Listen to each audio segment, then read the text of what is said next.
Nombre, Jesús Valverde Berrocoso. profesión, Soy profesor universitario. tu lugar favorito.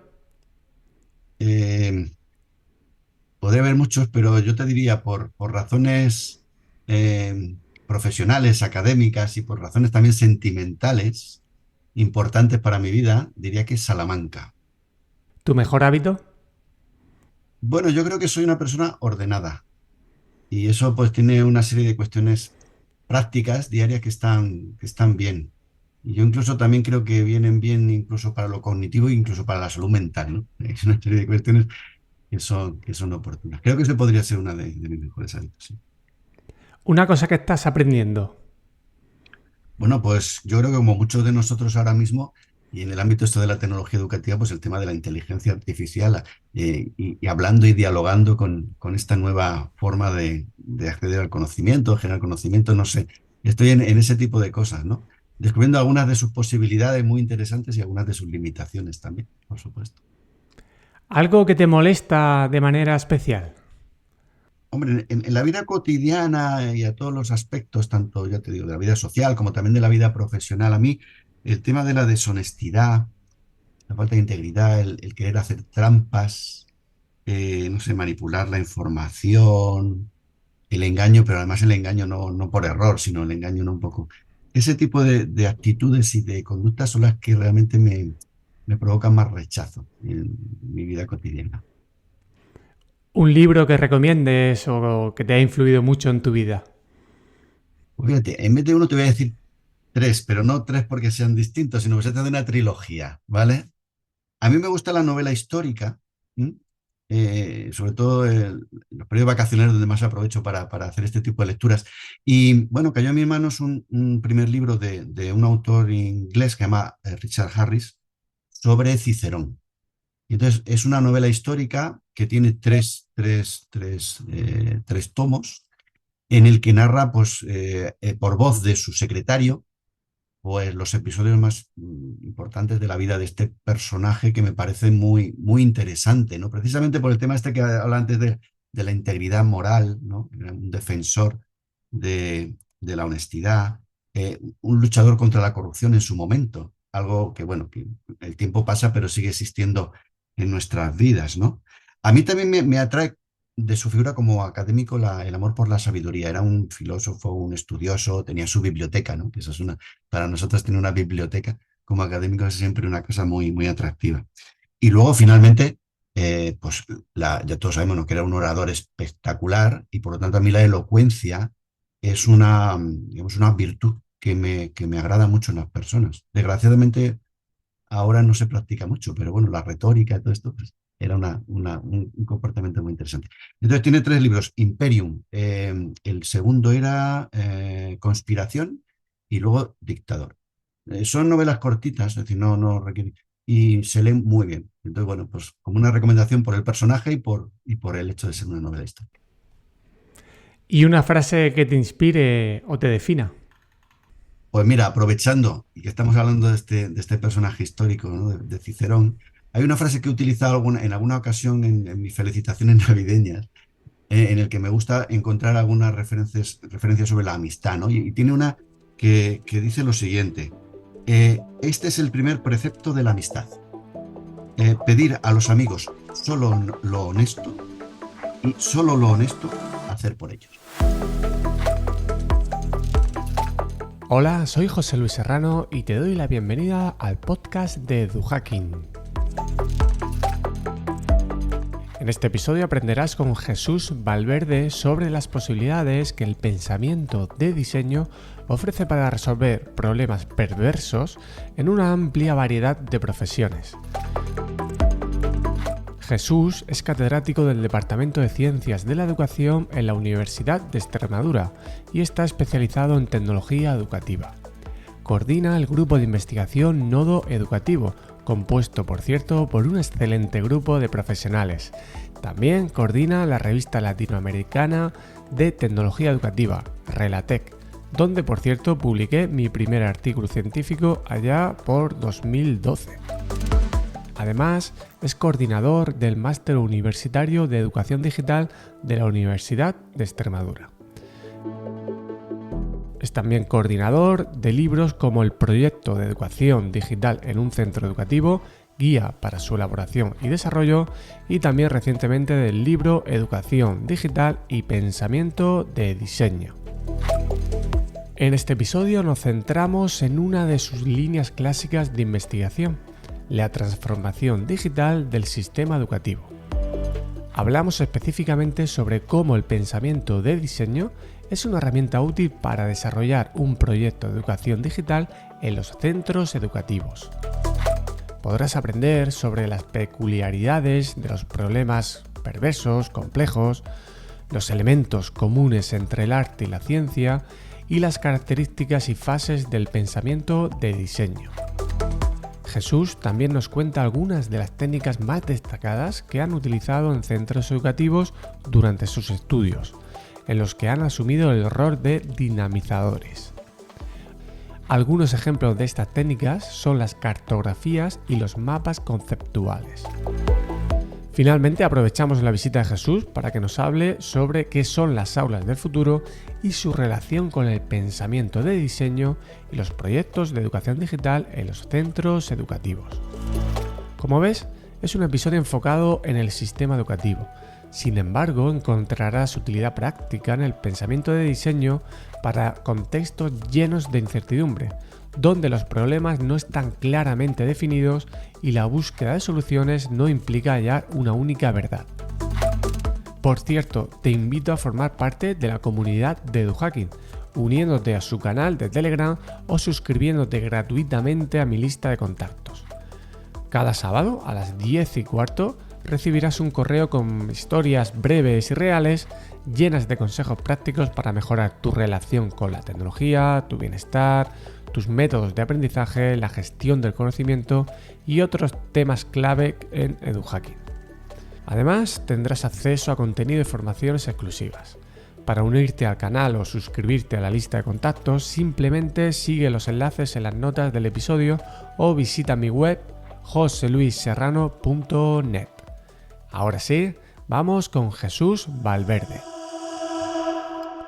Muy buenas, Jesús. Bienvenido al podcast de EduHacking, por fin, porque ya sabes que eres una de las personas que casi desde el principio te tenía en lista y quería que estuvieras por aquí.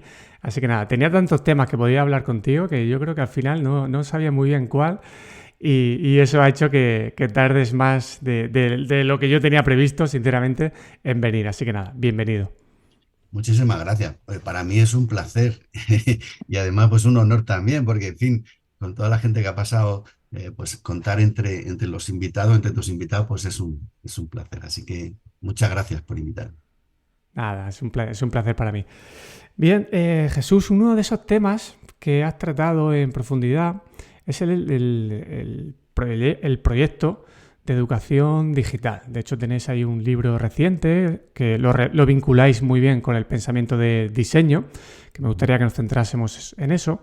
Pero antes, sí que me gustaría que me contaras cuál es el origen, ¿no?, de que te hayas interesado durante tanto tiempo, porque antes también, no sé si era 2005, tenéis otro libro que se llama El Proyecto de Educación Digital en un Centro Educativo. Uh-huh. Esto quiere decir pues, que es una línea muy tuya, ¿no?, en la que tú crees y en la que cuesta mucho implementar y que tenga valor en los centros, pero que tú igualmente sigues viendo esa utilidad. ¿Por qué crees que es importante tener un proyecto de educación digital en un centro?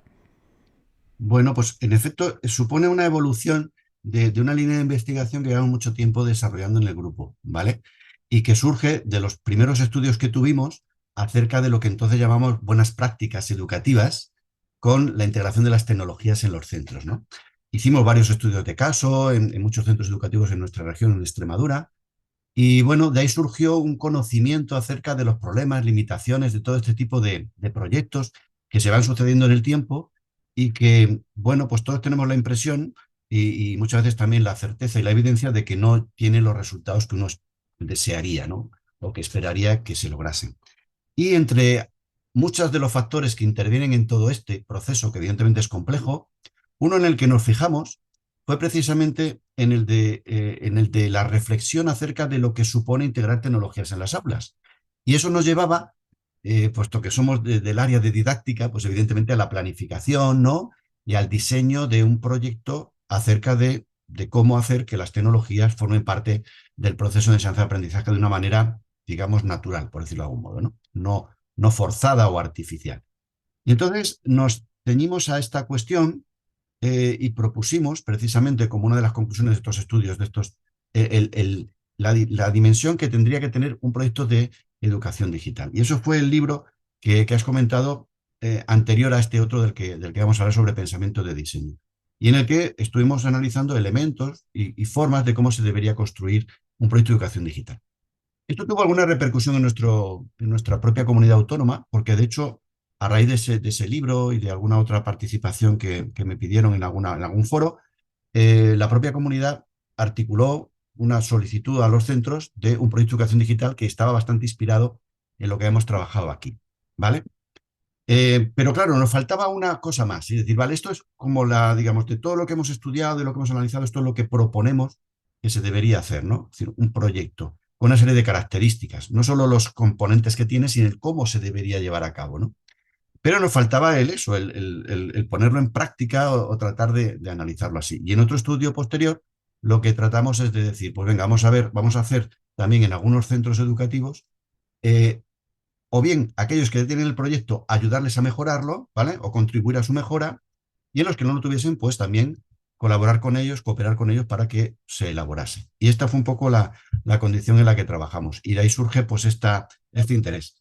Y luego ya lo enlazaremos probablemente, si te parece bien, con el tema este del pensamiento de diseño, porque era, digamos, la herramienta que en ese momento nos parecía indicada para su creación, su elaboración, ¿no?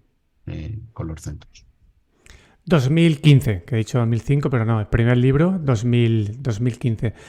¿Y qué debilidad habéis visto cuando habéis trabajado con los centros que se tiene en la elaboración de estos proyectos? Es decir, hemos tenido unos años anteriores en los que ya los centros tenían que tener ese plan, y yo personalmente mi percepción es que, bueno, pues es un elemento más burocrático que los centros tienen que hacer y bueno, pues que a lo mejor no termina de verse ese valor. ¿Qué debilidades crees que hay tanto en la elaboración como en la implementación?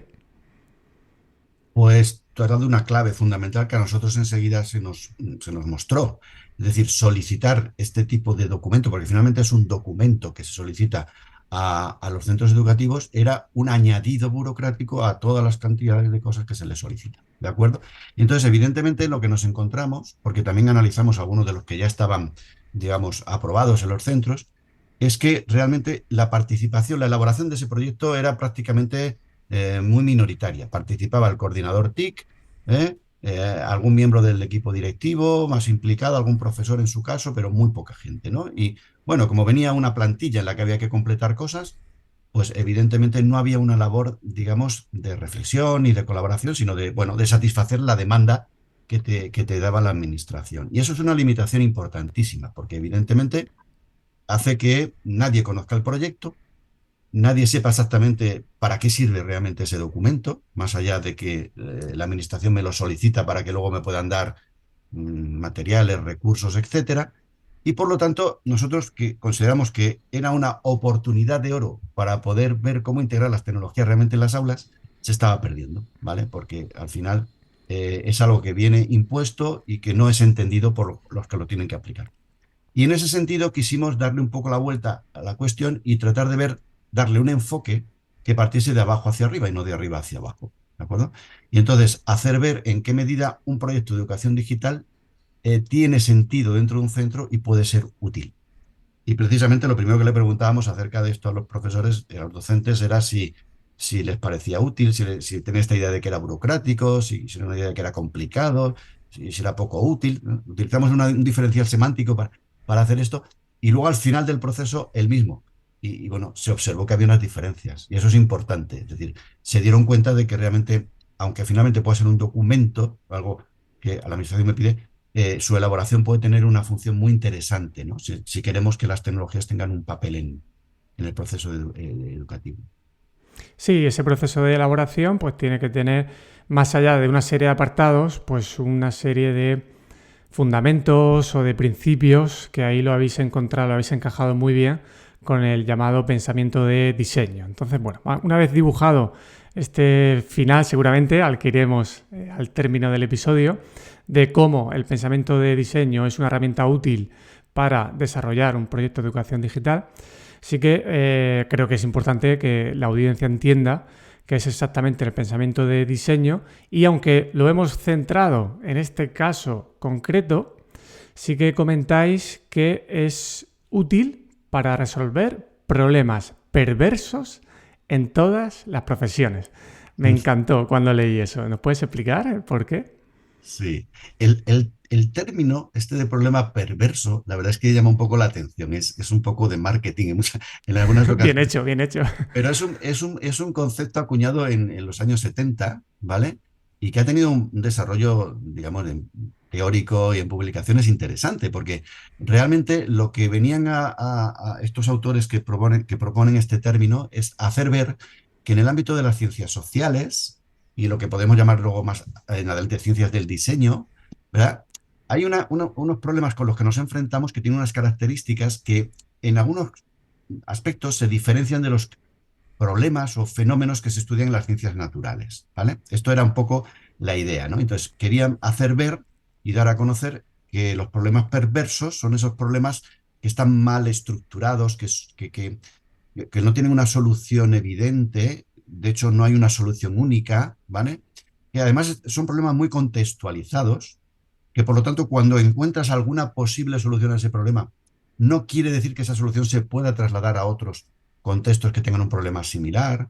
Eh, Toda una serie de características, por lo tanto, que hacían que a la hora de abordarlos se necesitaran metodologías y estrategias diferentes a las que podíamos tener ante un problema, digamos, más acotado, en el que las variables pueden ser más fácilmente identificadas y que, por lo tanto, en una situación más aséptica se podrían buscar soluciones a esos problemas, ¿no? Y entonces este problema requiere un tipo de razonamiento también distinto, ¿verdad? En la lógica tradicional hablamos de la deducción y la inducción, ¿verdad? Y en este sentido, a mí me gusta poner un ejemplo para entender un poco este otro, porque ahora si digo el término va a resultar un poco pedante, pero yo no sé si a ti te gustan las series de televisión, supongo a los que nos escuchan muchos si les gustará. Hubo una que se acabó creo que en el año 12 o por ahí o 13, que fue la del famoso Doctor House. Ujú. No sé si tú has visto algún capítulo del Sí, Doctor sí, sí, sí. House, que es un médico que se dedica al diagnóstico, ¿de acuerdo? Y como es conocido, son casos muy extraños, muy sorprendentes, ¿vale? Que precisamente los problemas perversos tienen esta característica.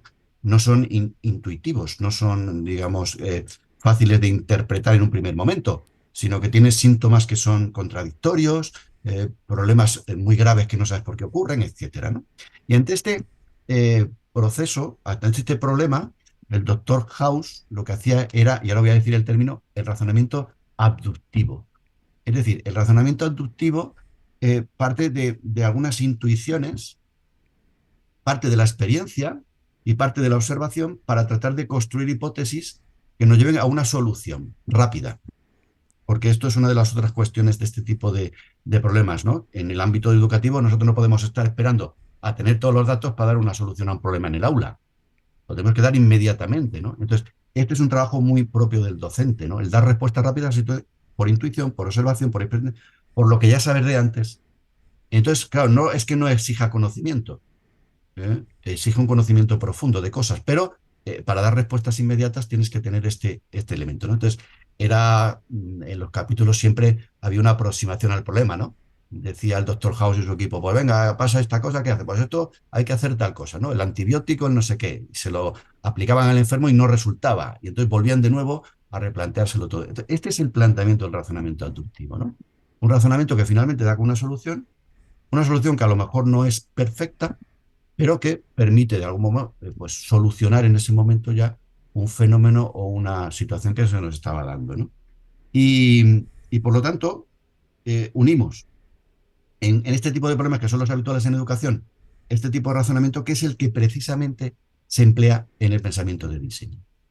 Es un pensamiento creativo, es un pensamiento abierto, que parte primero de observación de lo que existe y que se centra en necesidades personales, en necesidades grupales, etcétera, ¿no?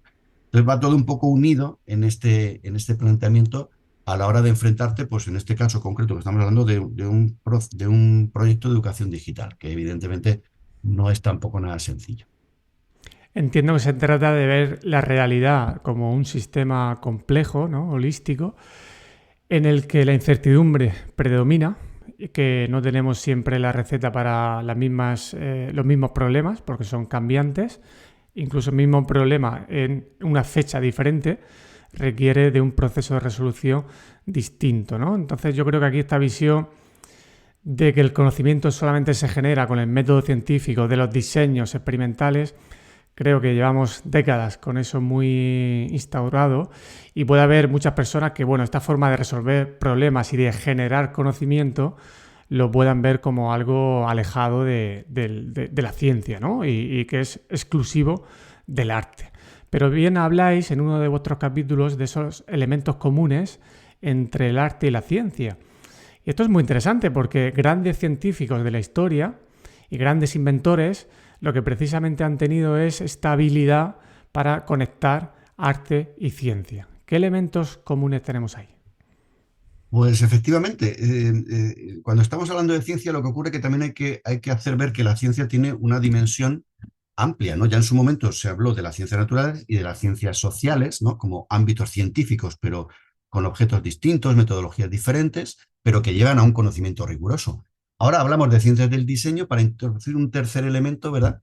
Que nos permita también hablar de lo mismo, de rigor, de conocimiento, de búsqueda de la comprensión de la realidad, pero por vías también diferentes, ¿no? Y precisamente cuando hablábamos de esto, yo recuerdo cuando estudiaba pedagogía, ¿verdad? Que había un debate muy interesante con relación al Estatuto Científico de las Ciencias de la Educación, una cosa como muy académica, pero venía a decir fundamentalmente lo siguiente, es decir, cuando hacemos investigación educativa, ¿estamos haciendo investigación, estamos haciendo ciencia o estamos haciendo otra cosa, ¿no? Y frente a eso, pues se oponía, no, esto es una actividad profesional, pero que tiene más de artístico, ¿verdad? De espontáneo, de creativo, que de realmente de algo planificado, riguroso, basado en evidencias o con conocimientos, ¿no? Entonces, ese debate pues siempre se ha articulado de una manera muy dicotómica. Hoy en día, yo creo que podemos estar ya en un momento un poquito más maduro y hacer ver precisamente que la ciencia, evidentemente, busca objetividad, ¿no? La ciencia del método científico, y el arte lo que busca es una visión más subjetiva, personal de esa realidad. Tanto la ciencia como el arte lo que quieren es comprender la realidad, conocer la realidad. Lo hacen a través de estrategias diferentes. Un elemento importante que antes hemos comentado es el de la intuición, ¿verdad? Para el razonamiento aductivo se necesita algo de eso. Pero la intuición no viene simplemente del vacío, ¿no? Se genera también en la propia sabiduría y el conocimiento de las personas y de las organizaciones, ¿no? Entonces, todavía la ciencia podría comprender y dejar la intuición de lado en algún momento, pero, y el arte hacía hacer lo contrario. La intuición, pero no me interesa comprenderlo. Esto es lo que percibo, esto es lo que experimento, esto es lo que siento simplemente, ¿no? De todas maneras, entre unas y otras hay conexiones importantes, porque tanto la ciencia como el arte experimentan. O sea, antes de crear la obra artística o antes de realizar el diseño del laboratorio y de los resultados y demás, uno experimenta, observa, ¿no? Decide qué es lo que quiere conocer, qué es lo que le interesa. Luego hay un apartado de reflexión lógico en ambas actividades. Y finalmente también hay una comunicación de esos resultados. Nosotros vamos a congresos, publicamos libros, tal, comunicamos lo que tal, y el arte evidentemente se manifiesta a través de una exposición o de cualquier otra manifestación artística. Entonces, no es algo que deberíamos considerar como campos totalmente alejados, sino que deberían estar implicados, ¿vale? Y eso a lo mejor nos haría explicar mejor lo que hace la investigación educativa, ¿vale? Que no es una investigación en el sentido clásico del término, sino que es una investigación que tiene unas características que se genera de una manera y que sus conocimientos, por lo tanto, abarcan lo que pueden abarcar, ¿no? Y esto es importante darlo a conocer. En el caso del arte y la ciencia, yo ponía en el libro poníamos el ejemplo de Dalí, que es un ejemplo muy claro de una persona, un artista reconocido, ¿no? Por toda su creatividad y demás, que era un lector de artículos y de revistas científicas y que conocía a la perfección cuestiones de física, de energía atómica y de todo este tipo de cuestiones, que luego plasmaba esos conocimientos, los plasmaba en las obras, ¿no? En muchas de ellas se puede descubrir tanto conocimientos matemáticos como de física como de cualquier otro, ¿no? Entonces esa unión, pues como ejemplo es interesante, ¿no? Hacer ver cómo al final de una cosa y de otra se pueden crear productos, vamos a llamarlo así, arte, en este caso, que realmente tienen un valor muy importante, cultural y social, ¿no? Totalmente, yo creo que esta dicotomía entre arte y ciencia pues no ayuda. Hemos tenido grandes genios, ahí tenemos por ejemplo Da Vinci o más recientemente Steve Jobs, asociado al tema de la ingeniería, pero con un fuerte componente artístico por pasión por el diseño y esa unión y ese aprendizaje de lo que nos dice más ese lado de la ciencia a la parte artística de diseño es fundamental, aunque evidentemente pues hay profesiones, hay disciplinas que están más cerca, ¿no? de un lado que de otro, pero insisto, creo que es muy importante esta idea inicial que estamos aquí compartiendo de que no lo veamos blanco o negro. Bien, Jesús, una vez que hemos visto ya esta base, super base, ¿no? del pensamiento de diseño y las implicaciones que tiene la generación del conocimiento, ¿cuáles serían las fases o ideas principales que nos podrías contar de los modelos que hay de pensamiento de diseño? Porque en uno de los capítulos vais citando varios, pero si tú tuvieras que sintetizarlo, por no ir de uno en uno, sino si tú tuvieras que crear esa ficha, ¿no? de fases, ¿cuáles serían? Y ver qué ideas principales va en cada una de esas fases. Correcto. Cuando hablamos de pensamiento de diseño, en el término en inglés que se utiliza es el del design thinking, ¿vale? Pues estamos hablando de un diseño que podemos denominar científico. Es un término que también se utiliza en este ámbito. Es decir, un diseño científico es un diseño que tiene una serie de fases, de procedimientos, de formas de acción, que incluso podría considerarse replicable en algún sentido y que por lo tanto tiene una estructura para obtener un conocimiento que luego genere unas soluciones determinadas, ¿no? Entonces, como tú has dicho bien, pues existen diferentes modelos, ¿no? Acerca de cómo llevar a la práctica estas fases, estos procesos, unos con más elementos, otros con menos, ¿de acuerdo? Pero yo creo que, como tú decías, sintetizando un poco todos los modelos, ¿cuáles serían esas fases? Pues mira, son fases además cíclicas, no son fases lineales, ¿de acuerdo? Con lo cual, aunque las digamos en un orden, evidentemente luego en su pragmática luego pueden llevarse a cabo de un modo totalmente desorganizado, por decir así.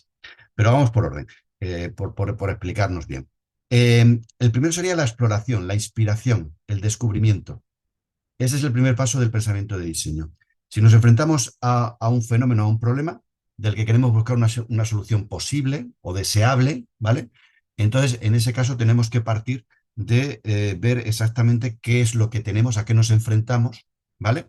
Y por lo tanto, esta primera fase de descubrimiento nos permitiría aflorar lo que como colectivo, ¿vale? Interpretamos que es esto. Una vez que está hecha esta exploración, ¿vale?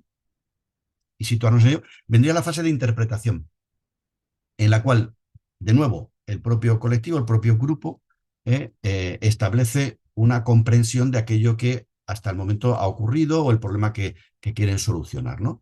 Y le dan, por tanto, pues una interpretación con respecto a cuáles podrían ser los factores que influyen, qué elementos deberíamos considerar, qué personas deberían estar implicadas en la resolución de este problema, etcétera, etcétera, etcétera. Una interpretación, ¿de acuerdo? Vale. A partir de aquí luego viene el proceso más creativo en el que lo podemos llamar como ideación, que es uno de los términos que habitualmente se utilizan en estos modelos. La ideación supone aportar ideas que nos permitan llevar a cabo una serie de pasos que nos permitan dar una solución a un resultado al problema que estamos analizando, ¿no? O a lo que queremos obtener. Y la ideación, por lo tanto, es donde se produce todo este proceso creativo, intuitivo también, pero al mismo tiempo con conocimientos, ¿vale? Para poder dar ideas que realmente puedan ser plausibles y que realmente nos puedan llevar a la consecución del resultado que queremos, ¿no? Y finalmente, no puede haber, evidentemente, no puede acabar el ciclo si no se experimenta. si no se implementa la solución. ¿De acuerdo? Como ya hemos dicho antes, el principio básico es que la solución no va a ser la óptima ni la única, sino que va a ser una solución que nosotros consideramos adecuada para el contexto en el que se va a aplicar y para el momento en el que nosotros necesitamos resolver esta situación. ¿De acuerdo? Por eso, decía antes que era cíclico, porque una vez que lo implementas y una vez que lo experimentas, pasa una cosa. Las soluciones son soluciones, como digo, contextualizadas, pero no vienen aisladas. Cuando tú planteas una solución, muy probablemente vienen también otros problemas asociados a esa solución. Con lo cual es un proceso, digamos, continuo en el que vas de nuevo analizando, ves qué has solucionado y ves qué no has solucionado porque no tiene efectos e incluso qué nuevos problemas han surgido por efecto de la solución que he aplicado. Esto pasa muchas veces en educación, ¿vale? Al querer aplicar una solución, estás también introduciendo una serie de elementos no previstos, pero que sabes que van a ocurrir. Algo va a ocurrir. Algo a lo mejor va a distorsionar un poco lo que tú prefieres. Por eso siempre son soluciones, pues, no óptimas, sino, bueno, que solucionan, que son bastante buenas para lo que queremos, ¿no? Por decirlo así. Sí, mencionáis en relación a esto último que has dicho en el libro, que no se trata de buscar la solución perfecta porque normalmente no se va a poder conseguir y a veces la solución perfecta en problemas perversos o complejos incluso no es la apropiada a veces. Entonces, como buscar la mejor solución posible sabiendo que no va a ser perfecta. Otra cosa que has dicho que me gusta especialmente, que está vinculada con esto de esos problemas complejos o perversos, es entender que muchas veces iniciamos este tipo de procesos de análisis con un aparente problema, pero cuando nos paramos a reflexionar nos damos cuenta que ese no era el problema, que detrás hay de manera subyacente y a lo mejor durante mucho tiempo ya de manera sostenida algunos problemas que estaban incluso sin identificar. Yo también quisiera que el oyente, vamos a seguir luego con nuestro ejemplo del proyecto educativo de centro, pero que esto es aplicable, ¿no, Jesús? A un montón de ámbitos de la vida y uno lo puede hacer el proceso de manera individual y en equipo, ¿verdad?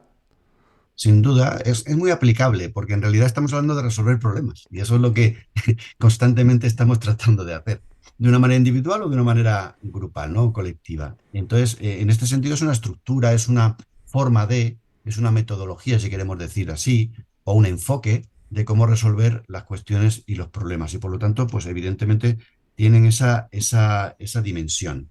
Y sobre todo, como tú decías muy bien, en ocasiones es que el problema no se identifica correctamente. Por eso esta primera fase de descubrimiento, de exploración, es muy importante. Hay que volver al pasado, ¿vale? Y analizar el pasado y el presente, dónde estamos, de dónde venimos, para poder entender también los fenómenos que queremos solucionar y a los que queremos dar respuesta. Y en muchas ocasiones esto se obvia por la necesidad de la solución inmediata, ¿no? Y entonces, evidentemente, luego nos damos cuenta de que lo que queremos solucionar no era realmente eso, sino que era otro problema previo, otro problema diferente, que era el que está causando estos síntomas que en un momento determinado observamos, ¿no? Entonces, por eso esta parte del pensamiento y diseño más reflexiva me parece muy interesante. De hecho, mm, luego a lo mejor lo podemos hablar, pero con relación a la experiencia con los centros educativos, lo que más valoraban era la posibilidad de poder hablar, de poder reflexionar un tiempo tranquilo, ¿vale? Porque en el día a día de los centros educativos no hay momentos para eso. Tienes que estar constantemente haciendo cosas y no te da tiempo a esto, ¿no? Entonces, pero claro, cuando te das cuenta mm, luego seguramente la acción es mucho más eficaz, ¿no? Porque reflexionas sobre cuestiones que son básicas en lo que estás haciendo. Sí, revisar esa cultura que hay o a título individual, pues esas creencias que tienes. Y lo que suele pasar muchas veces, que los problemas que tenemos son recurrentes y cuando queda todo esto redactado o de forma visual y Mm, tú periódicamente vas a un año, 2 años, vuelves a ese proceso y ves lo que habías visto hace 2 años, dices, es que estoy igual, es que claro. sigo. Es una forma también de ver tu propia evolución, pero claro, requiere tiempo, requiere que te sientes, requiere que pidas ayuda, porque Jesús, entiendo que estos procesos cuando es un colectivo, siguiendo con nuestro ejemplo en un centro educativo, está claro que los participantes de ese centro que se va a someter a ese proceso de resolución de problemas tienen que estar, su participación es clave, pero ¿hasta qué punto necesitan una visión externa que les coordine este proceso o que les ayude a ver otras cosas que tú desde dentro no estás viendo? ¿Cuál es tu experiencia con los centros que habéis trabajado? Esto es una cuestión quizás de principio, ¿no? Es decir, el pensamiento de diseño de alguna manera da voz a las personas que están implicadas en el problema que quieren solucionar. Y desde ese punto de vista nosotros fuimos bastante asépticos. Y nosotros lo que ofrecimos a los centros es, mira, te ofrecemos la posibilidad del encuentro, ¿no? De decir, bueno, pues nos reunimos con este objetivo, eh, con un grupo, no era todo el claustro, evidentemente, era un grupo más reducido, pero con una representación adecuada. Y lo que facilitamos son las experiencias para que ellos pudiesen desarrollar lo que querían. Partimos de una cuestión y es que había centros que ya tienen un proyecto elaborado y otros que no. Pero sin embargo, tienen capacidad para poder desarrollar lo que desean y qué es lo que quieren, ¿de acuerdo? E incluso darse cuenta de sus necesidades, que eso puede ser una cuestión que puede ser a posteriori, es decir, vale, yo llego hasta aquí, pero me doy cuenta de que tengo unas limitaciones en conocimientos, en tal, y entonces, bueno, pues es una buena oportunidad para reclamar o hacer que esa laguna que tengo la pueda completar. Pero en absoluto nosotros orientábamos o dirigíamos el proceso, sino simplemente lo facilitábamos, lo fomentábamos. Y de alguna manera sí que se necesita una dinamización, eso sí, para que las técnicas que se puedan utilizar en este ámbito pues sean productivas, no se alarguen mucho en el tiempo, sino que, bueno, que obtengan resultados poco, lo más inmediatos posible para que todo el mundo se sienta que está produciendo, ¿no? Que aquellas reuniones tienen sentido, ¿no? Entonces, en ese sentido, sí, digamos, de un poco de orientación, de dinamización, pero en cuanto a contenidos, en cuanto a orientación de los problemas, en cuanto a tal, eh, muy aséptico. Es decir, nosotros no intervenimos eso porque partimos de que son los colectivos los que deben eh, descubrir precisamente ese enfoque y ese futuro que desean alcanzar.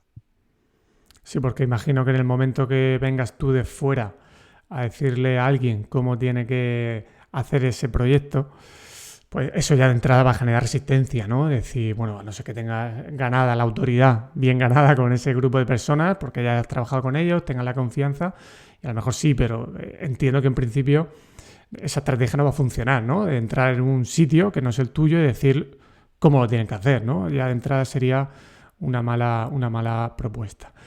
Cuando parten de proyectos de centro, ¿crees que es más rentable intentar reutilizar los ya realizados o decir, mira, vamos a empezar de cero porque como los ya hechos se hicieron de aquella manera, a veces es como mejor decir, mira, vamos a partir de cero? ¿Cómo ha sido en vuestro caso? Sí, había centros muy diferentes en este sentido.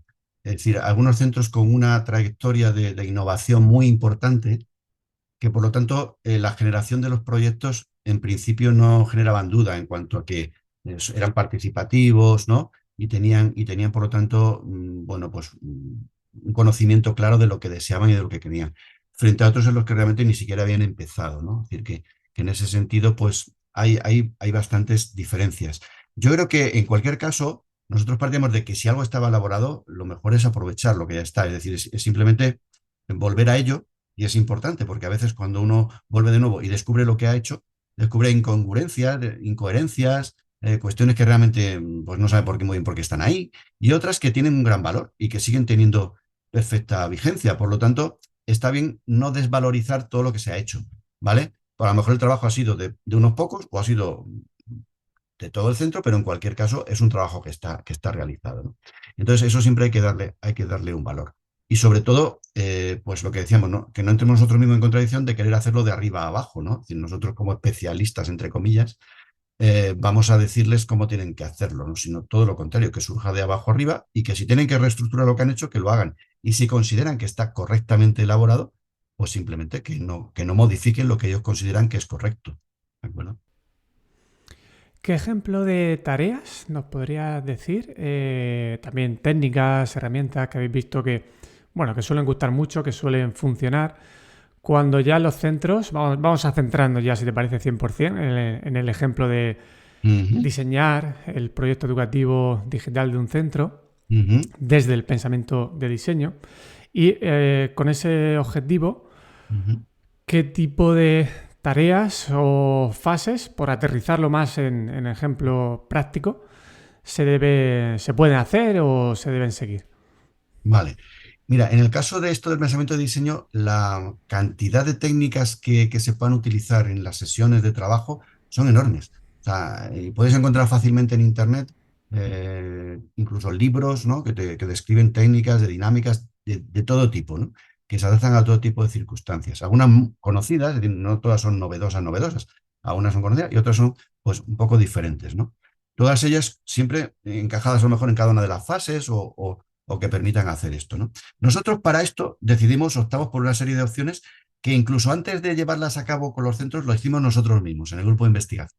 Nos las aplicamos, ¿no? Es decir, a ver si funcionan, ¿no? Y de cómo funcionan, porque claro, nunca saben muy bien, en teoría pueden ser atractivas o motivadoras, pero luego al final pues no saben muy bien si van a dar suficientemente juego. Y entonces te digo, ya digo, puede haber infinidad, ¿eh? O sea que en este sentido uno puede ser muy libre de encontrar otras. Lo que nosotros utilizamos, mira, en la fase de descubrimiento, cuando queríamos que los centros educativos reflexionaran acerca de lo que estaban haciendo, de su historia hasta el momento y todo este tipo de cuestiones, nosotros optamos por algo gráfico, ¿vale?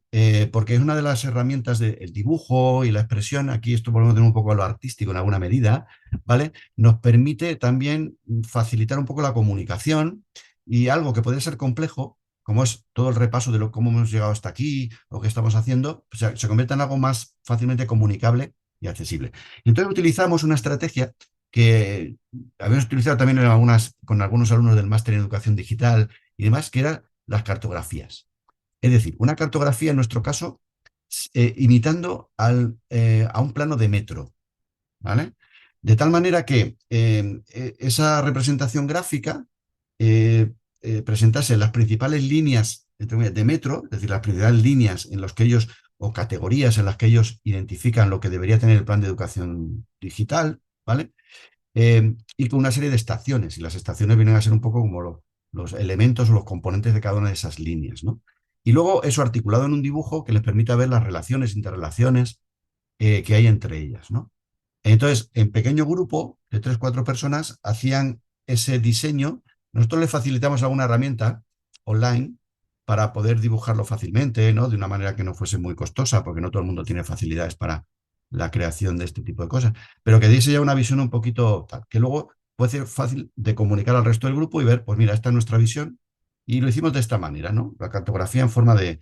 Pero se puede utilizar otro tipo de representaciones gráficas. Esta no funcionó bien porque sintetizaba bastante las ideas, nos hacía ver en qué les preocupaba, qué conocimientos había, incluso qué cosas no estaban en los mapas que podían ser llamativas, ¿no?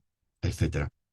Y una vez que las cartografías se comunicaban lo que se planteaba era una dinámica de grupo en la que tenían que determinar qué desafíos consideraban que eran los más relevantes a alcanzar por su proyecto de educación digital. Lo del desafío es un elemento crucial en el diseño, en el pensamiento de diseño. Tienes que establecer cuáles, lo podemos llamar objetivos o metas, pero se suele llamar como desafío, como reto, ¿no? Entonces, aquí lo importante, y sí, la labor del dinamizador es que los desafíos no sean muy numerosos, los desafíos estén bastante bien definidos para que todo el mundo los entienda hacia dónde se dirigen, de tal manera que entre 3 o 4 desafíos podría ser lo que nosotros tratábamos de conseguir de cada grupo. En algunos incluso plantear alguno más porque querían. Si no, necesitamos introducir alguno más, ¿vale? Luego, en la fase de interpretación, lo que utilizamos fue un cuestionario sencillo para identificar qué estaban haciendo ahora en sus prácticas docentes con las tecnologías. Y esto fue muy curioso porque la mayoría desconocía lo que hacían sus compañeros y compañeras. O sea, no tenían ni idea. Y algunos se sorprendían. Ah, pero tú estás haciendo esto y tú sabes de esto y tal, no sé qué. Y tú tal. O sea, porque no tienen tiempo para compartir esas cosas y cada uno está en su aula y es muy difícil a veces saber esto. Entonces, Es que esto solo por eso, perdona que te interrumpa Jesús, solamente por eso ya ha merecido la pena, ¿eh? sin duda, porque ya te digo, llegan a un conocimiento de lo que hacen sus compañeros y compañeras que realmente dicen, ah, pero mira, esto es muy interesante, pues esto yo no sabía, y entonces ya se interesan, ¿no? Por cómo lo están haciendo. por las herramientas, que en este caso iba mucho también de herramientas que utilizaban para esas dinámicas en clase y demás, ¿no? Entonces, bueno, es una manera de rescatar aquello que pues se está realizando. Porque un proyecto no puede ser algo simplemente en el aire, sino decir, no, tenemos que partir de lo que hacemos, de lo que sabemos hacer y de lo que nos parece que funciona. Y a partir de ahí luego ya buscar otras alternativas, ¿no? O profundizar en lo que estamos haciendo, ¿no? Y luego finalmente algo que es muy común y que todo el mundo conoce, que es una técnica DAFO, de debilidades, amenazas, fortalezas, oportunidades, ¿no?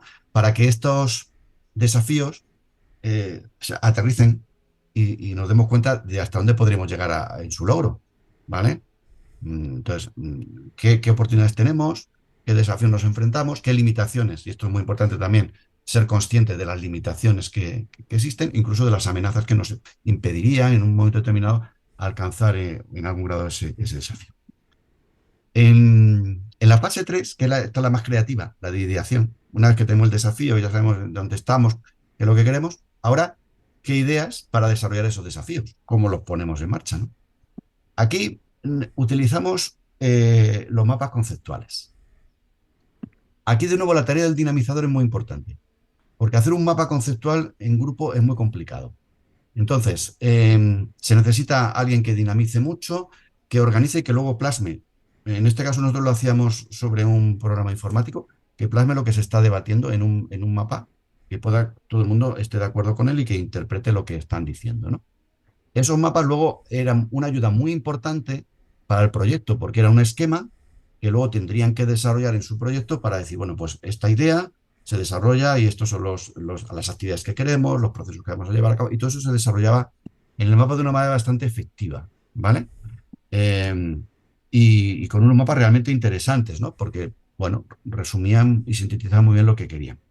Y finalmente, claro, como ellos tenían que elaborar el proyecto de educación digital o reformarlo en su caso, eh, íbamos a la fase de experimentación, que en nuestro caso era el que hiciesen ese documento que les pedía la administración. Por eso tenía que ser realista y en función de lo que nos pide la administración, que tiene una serie de apartados, una serie de cosas.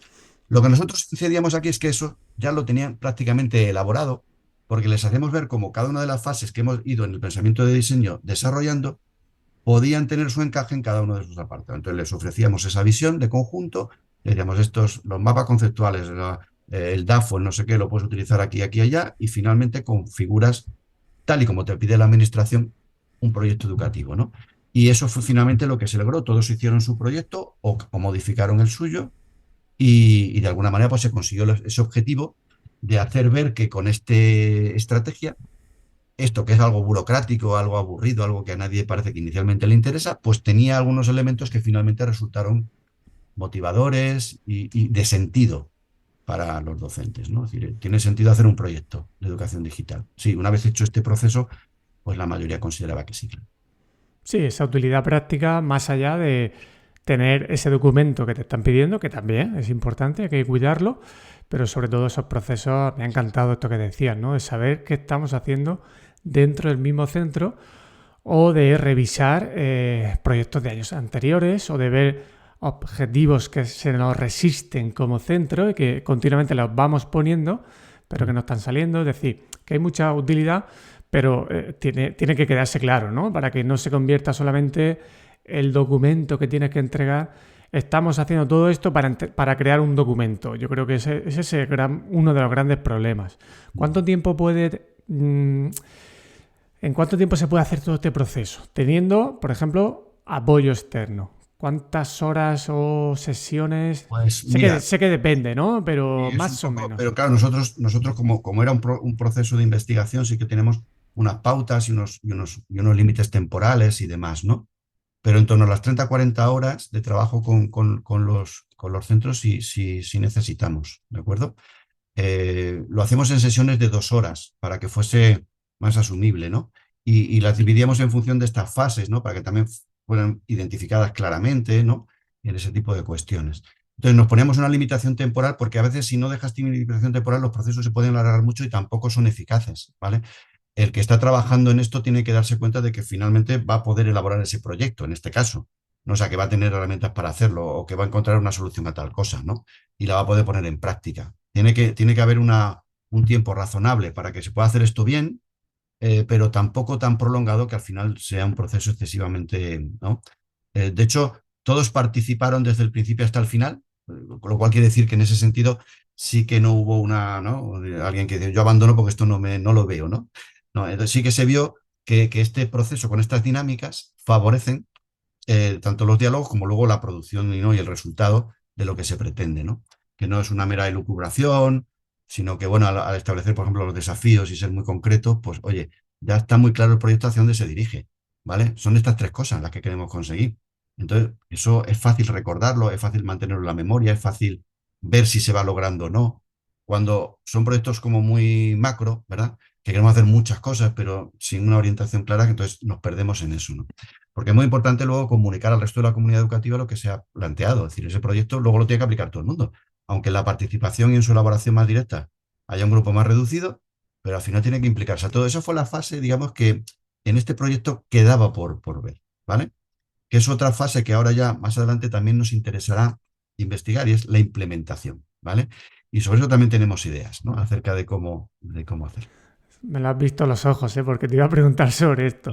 Porque claro, una vez que tenemos este plan diseñado, que la comunidad cree en el propio plan, ahora viene la fase, pues también, no diría que determinante, porque si uno no sabe dónde va, tampoco la ejecución va a ser mala, ¿no? Pero evidentemente es la puesta en marcha, esa implementación, es lo que va a hacer seguramente que las personas vean que ese proceso de diseño ha sido útil o no, o que de repente digan, pues mira, metimos 30 horas, muy bien, vimos lo que hacíamos entre nosotros, que es un documento espectacular, pero luego al aula no llegó o sí llegaron cosas.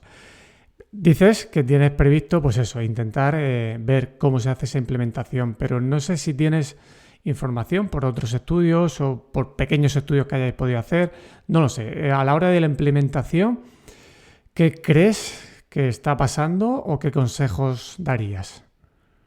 Aquí hay una cuestión importante, y es por digo que ahora nos estamos un poco metiendo en una cuestión que para nosotros es novedosa, y es que en la investigación educativa no hemos, creo, no se ha hecho una adecuada estudio de la implementación de los proyectos y de los programas. No es algo en lo que realmente nosotros tengamos ahí unas evidencias que nos permitan hacer esto, ¿vale? Digamos que vemos ya los resultados o tal, pero no en este tipo de cosas. Entonces, ahora mismo yo creo que hay más intuiciones que proyectos, ¿no? Pero ya digo, estamos trabajando para tratar de ver cómo se debe valorar una implementación educativa, ¿vale? Y estamos descubriendo interesantes herramientas y conceptos de otros ámbitos, no del educativo, que nos pueden ayudar a que estos procesos de programas que constantemente se repiten, proyectos en el ámbito del sistema educativo, no queden ahí, se lancen, se desarrollen y no se sepa muy bien qué ha ocurrido, sino que podamos tener unas herramientas para ello, ¿no? Entonces, desde el punto de vista de la intuición, mira, una anécdota. El otro día estaba en una asignatura de este máster online que nosotros desarrollamos aquí en Extremadura, de educación digital, y una de las alumnas, hay unos de muchas regiones, pero bueno, también lógicamente las hay de aquí. Y entonces, al acabar una primera actividad de una asignatura, les preguntaba un poco su visión, que habían aprendido, si habían aprendido algo o no, en qué medida y tal. Y esta alumna me dijo, mira, me he dado cuenta de que muchas de las cosas que he ido poniendo en esta actividad que nos has propuesto, de herramientas tecnológicas, de tal, yo ya las conocía. Y las he conocido en mis estudios en primaria y en secundaria. Y esto me ha abierto un poco la mente diciendo, el sistema educativo que yo he tenido me ha dado bastantes oportunidades con respecto a mi competencia digital. Y la verdad es que me sorprendió. Fue una reflexión que directamente le salió así muy, muy directa, muy intuitiva, porque fue una cosa que le pregunté en su momento en una tutoría. Y bueno, es un caso, ¿vale? Pero intuitivamente te hace ver que, aunque a lo mejor no haya proyectos educativos digitales perfectamente articulados, sí que parece que hay una visión, o por lo menos lo había hasta ahora, de introducir todas estas competencias y conocimientos que son necesarios, tan necesarios en el día de hoy, ¿no? Como todo lo que tiene que ver con lo digital. Por lo tanto, no creo que se esté haciendo mal en absoluto. Lo único que necesitamos ahora es reforzar estos proyectos, haciendo ver que su implementación realmente tiene unos resultados, ayudar a los centros a que la implementación realmente se produzca de una manera adecuada, ¿vale? Que no simplemente se quede ya el proyecto y luego veamos, ¿y cómo se hace esto? Entonces, eso también necesita una fase de formación y de guía, ¿vale? Es decir, si hemos guiado hasta ahora cómo hacerlo, el proyecto, el diseño, debemos también ver cómo orientar, guiar y facilitar la implementación, ¿vale? Esto es otro elemento básico que yo creo que nos permitiría cerrar un poquito esa línea que comenzábamos al principio, ¿no? Que comenzó con estos estudios de buenas prácticas, que nos hizo descubrir lo del proyecto, que quisimos ver cómo se podía elaborar un proyecto de una manera dinámica y más realista, y ahora nos faltaría ver cómo implementar, cómo llevarlo a cabo y con qué ayudas y de qué manera se debería hacer, que sea rigurosa y que sea un diseño, como decíamos antes, científico, ¿no? Que algo que nos lleve a un conocimiento dentro de lo que ya hemos dicho que son nuestras ciencias de la educación. Aunque esa guía en la implementación es importante, como dices, entiendo también que cuando se diseña, claro, se trata de dejar ya la ruta marcada en el proceso de diseño, ¿no? Luego habrá que tomar decisiones casi sobre la marcha, pero eso, por así decirlo, esos consejos o esas cosas que tenemos que hacer ahora estarán ya planificadas, ¿no? O nos quedamos con algo muy genérico. ¿Hasta qué nivel de concreción entramos en ese diseño? Precisamente al definir, por ejemplo, los desafíos, como decíamos, ahí, y además con un número que tratamos de que sea limitado, es donde mejor se puede observar en qué medida el proyecto alcanza los resultados que se pretendían, ¿vale? Si tú tienes definidos 3 desafíos y uno de ellos, por ejemplo, es la creación de un aula, ¿vale? Eh, específica para el ámbito de la tecnología y demás, ¿vale? Una aula del futuro. Vale, pues si al año o los 2 años ese aula no existe, evidentemente, pues ya tenemos claramente un resultado que no se ha alcanzado, ¿no? Es verdad que el propio diseño, aparte del desafío, hace un análisis DAFO y en la ideación se propone cómo llevarlo a cabo. Por lo tanto, como tú dices bien, un proyecto de este tipo, de alguna manera, ya me va guiando en cómo hacerlo. Me va mostrando incluso las limitaciones con las que me voy a encontrar para poder anticiparlas, ¿vale? Me identifica las oportunidades, por lo tanto, en quién me tengo que apoyar para que esto se pueda llevar a cabo. Entonces, yo creo que desde ese punto de vista ayuda bastante, o debería ayudar bastante, a la implementación, ¿vale? Porque no es simplemente un ejercicio retórico, sino en el que aparecen cosas muy concretas que como colectivo, como grupo, pues hemos decidido que son los retos importantes que queremos conseguir y la manera con la que queremos llevarlo a cabo. Bueno, Hay una penúltima pregunta que te quiere hacer Jesús en relación con el tema que has citado de las aulas del futuro, porque es otro de los temas que trabajáis profundamente en el grupo.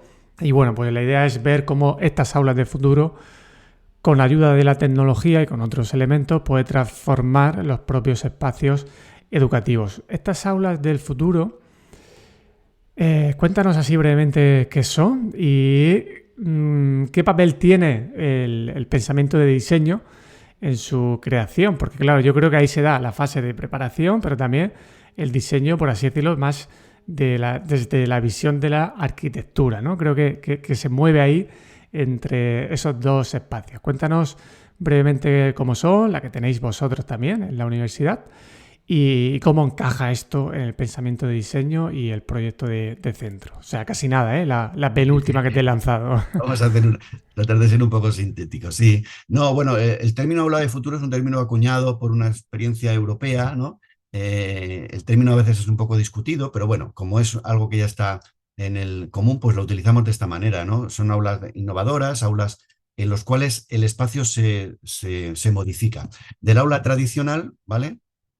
A un aula más versátil. Está muy vinculado con el propio visión de cómo debería usarse la tecnología en el aula. Hasta ahora, quizá, dado los espacios y dado las posibilidades de diseño arquitectónico que tenemos en las aulas, pues prácticamente el uso que se ha dado de las tecnologías es una replicación de la práctica tradicional, ¿no? Más expositiva. Y todo va por ahí, es decir, y se trata de reforzar o de mejorar este tipo de procesos. Si el aula fuese más versátil, más flexible, en mobiliario, en amplitud de espacio, incluso en docentes implicados en ese espacio, que no, a lo mejor no es solo uno, sino que puede ser varios, en una actividad más centrada en el estudiante, pues entonces surgen estas aulas que, bueno, se caracterizan pues físicamente pues los espacios más abiertos, con un mobiliario móvil en el que las tecnologías están ubicadas en distintos lugares, pero que no tienen, digamos, una determinada ubicación, y con distintos espacios o rincones, que esto suena mucho de la educación infantil, ¿no? Que has utilizado siempre, rincones, por llamarlo de algún modo, en los cuales en cada lugar de ese aula aparecen fases muy parecidas a estas que hemos dicho el pensamiento de diseño. Pues una fase aquí para idear, aquí para crear, aquí para prototipar, aquí para, ¿vale? Para experimentar. Es decir, son espacios que se organizan de este modo para hacer que la experiencia de aprendizaje tenga una dimensión diferente, ¿no?, a la tradicional. En Extremadura ha tenido hay un proyecto de la propia Consejería de Educación que se ha mantenido durante todos estos años, y hay muchos centros que han transformado algún espacio de su centro para convertirlo en esto que llamamos aula del futuro. Y ha tenido un éxito muy importante. Éxito en el sentido de que ha habido una gran motivación por parte del profesorado, entre otras razones porque el entorno físico evidentemente marca mucho el modo como trabajamos, el modo en que sentimos bienestar o no, y evidentemente las aulas muchas veces impiden eso. Aunque es verdad que siempre los docentes han transformado el aula en la medida de sus limitaciones, como han podido, ¿no?, para hacerlo atractivo, para tal, ¿no? Pero es verdad que estos espacios hacen posible otras posibilidades de trabajo, ¿no? Y entonces ha habido muchos centros que han empezado por ahí. Empezaron unos centros de profesores y recursos, creando un primer aula para que los profesores fuesen allí y viesen un poco el modelo, y luego lo han ido haciendo de una manera incluso, es decir, con propios medios, con propios recursos, ¿vale? Tratando un poco de hacer, pues recuperando mobiliario de algún modo y transformándolo para que se pueda utilizar de otro modo, ¿vale? Y utilizando, bueno, pues en alguna medida los propios recursos económicos se podían tener para ello. Yo lo que observo de todo eso es la necesidad de hacer alguna transformación, ¿vale? Luego lo que se hace en las aulas, pues es una cosa que queremos analizar, ¿vale? Estamos en ello, viendo a ver realmente qué es lo que se hace en ellas. Pero el punto de partida es interesante porque supone cambiar un poco la estructura, la dinámica, y pensar en otra manera de cómo se pueden hacer algunas cosas, ¿no? En algunos países como Nueva Zelanda, en su momento, debido a cuestiones de terremotos y otra serie de catástrofes, muchos centros educativos tenían muchos problemas de carácter arquitectónico y decidieron invertir muchísimo dinero para construir nuevos centros educativos. Y la perspectiva que tuvieron era la de centros de este tipo, con aulas más versátiles, más abiertas y demás. Y todo eso, la verdad, que hay un background, un conocimiento interesante acerca de estos entornos, que, como hemos dicho antes, son soluciones para algunas cosas y también problemas nuevos que surgen para otras, ¿no?, con relación a esto. Pero bueno, son, digamos, cambios interesantes, ¿no?, que afectan al diseño arquitectónico, pero también, lógicamente, al diseño organizativo, y luego eso revierte, lógicamente, en un cambio en el proceso de cómo enseñamos y cómo aprendemos, ¿no? Entonces, bueno, todo eso es lo que está ahí, y también desde el punto de vista de la tecnología nos interesa ver cómo se introducen ahí estas herramientas y cómo funciona todo eso. Pues sensacional explicación para un tema muy, muy complejo que da para mucho. E insistir en la idea que detrás de ese aula bonita que solemos ver siempre en las imágenes, tiene que haber este proceso de reflexión y de ver qué problemas nos va a resolver, cuáles van a venir, qué queremos, ¿no? Y bueno, pues no siempre hace falta hacer una gran inversión, y a veces es tener un poco de creatividad y con lo que tenemos ajustar. Yo sí que creo que todos los centros podrían mejorar sus espacios, y seguro que los profes pues lo están haciendo siempre que pueden, pero se podría hacer más si tuviéramos esos procesos reflexivos en equipo y bueno, aplicar estos principios de pensamiento de diseño que hemos visto. Jesús, y ahora sí la última, en un minuto más o menos, ¿qué mensaje lanzarías de lo que hemos hablado o una idea que te apetezca contar hoy? Bueno, pues a ver, hemos hablado de muchas cosas. A mí sí lo que me interesa de todo este tipo de cuestiones es hacer ver que la investigación en educación tiene sentido, que la investigación en educación tiene que tener resultados que puedan ser utilizados por los profesionales de la educación, que deben perder la visión academicista que tienen todos estos procesos y participar también activamente en ello. Nosotros, yo creo que con estas cuestiones estamos animando a muchos docentes a darse cuenta de que investigar merece la pena, porque genera un conocimiento que revierte en la mejora de nuestra profesión y en dar también una visión social de lo que hacemos, ¿no? Hoy en día todas las profesiones están un poco en duda, ¿no? Siempre se pone, parece que todos sabemos mucho de todo, ¿no? Y en la profesión docente también ocurre. Entonces, es necesario dar más valor al rol del docente, a su perfil profesional, y yo creo que la investigación ayudaría a ello. Pues cualquiera que siga este podcast sabe perfectamente lo que a mí personalmente me gusta, esa idea de tender puentes entre investigación y práctica, y que al final, pues seas investigador de universidad o seas docente en un centro, que veamos que al final, pues juntos podemos ahí aprender mutuamente de los unos de los otros.